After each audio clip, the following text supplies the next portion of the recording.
His Deputy Prime Minister, she is not here. Her employment rights bill will stop businesses hiring. That's what they say. His Employment Secretary, I don't see her here, she wants more young people in work. But businesses say they are cutting jobs because of the Chancellor's budget. The CBI said on Monday that the dots of the government's policy don't join up. They're right, aren't they? Keir Starmer's approval rating plummeted to a shocking 22%, lower than any Labour leader in recent history. But numbers only tell half the story. Behind closed doors, Labour MPs are in panic mode.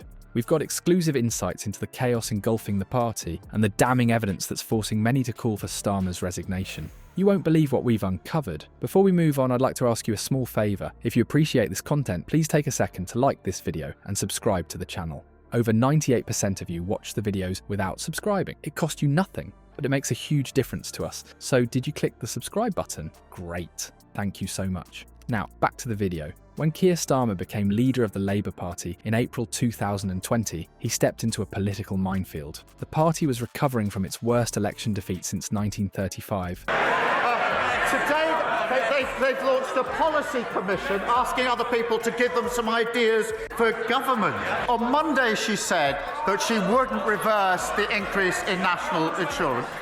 Yesterday, on their legacy legislation, their predecessor, they couldn't decide what their position was. We spent years taking our party from a party of protest to a party of government. They're hurtling in the opposite direction. As well as the fallout from Jeremy Corbyn's divisive leadership, many Labour supporters welcomed Starmer's arrival. This politician promised to restore stability and Labour's core values. Starmer exuded professionalism and gravitas due to his previous experience as Director of Public Prosecutions. He wasn't just another career politician, he had first-hand experience dealing with complex issues. During his acceptance speech, Starmer said something that touched many people. "I said I would turn Labour around and give it back to the British people. It was a promise of renewal, a commitment to rebuilding trust within the party and among voters in general." One of Starmer's first priorities was to address the anti-Semitism crisis that had plagued Labour under Corbyn. He did not mince words when he described it as a stain on our party and promised to get rid of it. He was initially praised for his decisive action by both party insiders and outsiders. Starmer also proposed economic justice policies in an effort to win over working-class voters who were dissatisfied with Labour's previous direction. However, as the honeymoon period came to a close, Starmer's leadership began to show signs of weakness. If he wants to know what Conservatives would do, he should resign and find out.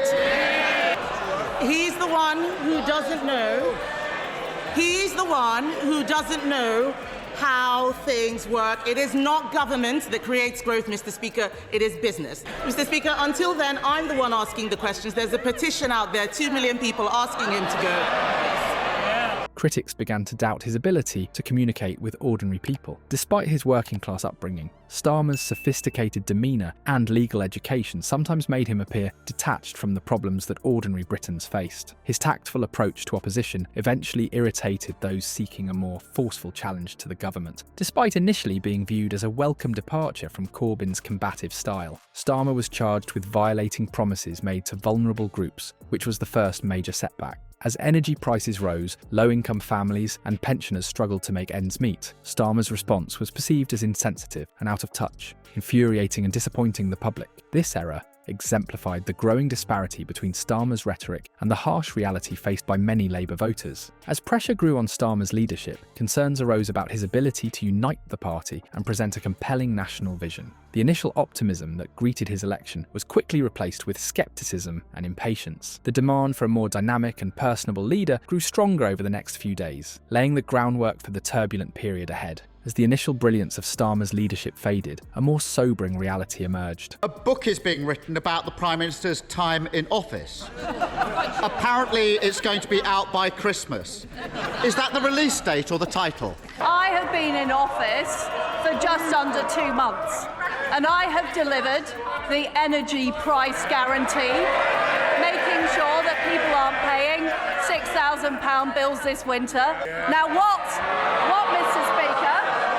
I think Mr. Speaker, that is more of a record of action than the honourable gentleman in his 2.5 years in the job. What if the man who promised to give Labour back to the British people was actually defrauding them? Starmer's inability to engage working-class voters follows a startling pattern. Starmer's first years as Labour leader were characterised by lofty promises and rhetoric. He promised to fight for working-class families, reduce rising energy costs for retirees, and restore economic justice. However, as time passed, these pledges appeared to be empty political catchphrases rather than practical strategies. It became increasingly clear that Starmer did not share Labour's traditional base of support. Many working-class voters who previously trusted Starmer's leadership now feel abandoned and duped. It appears that the man who promised to defend them has become disconnected from their daily struggles. Consider how Starmer handled the energy crisis. With prices skyrocketing and pensioners forced to choose between heating and eating, Starmer's response was, at best, ambiguous. Following his failure to keep promises to protect vulnerable groups from rising energy costs, many people believed Labour had lost its way. The influence of economic pressures on the public's perception of Starmer cannot be overemphasised.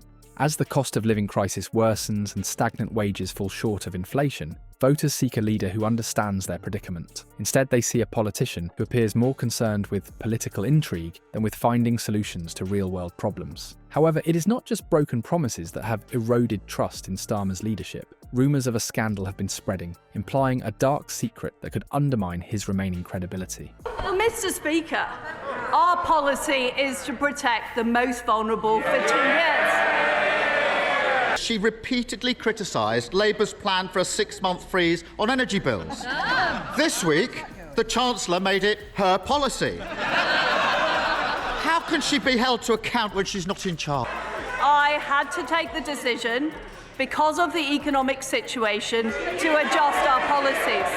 I am somebody who's prepared to front up.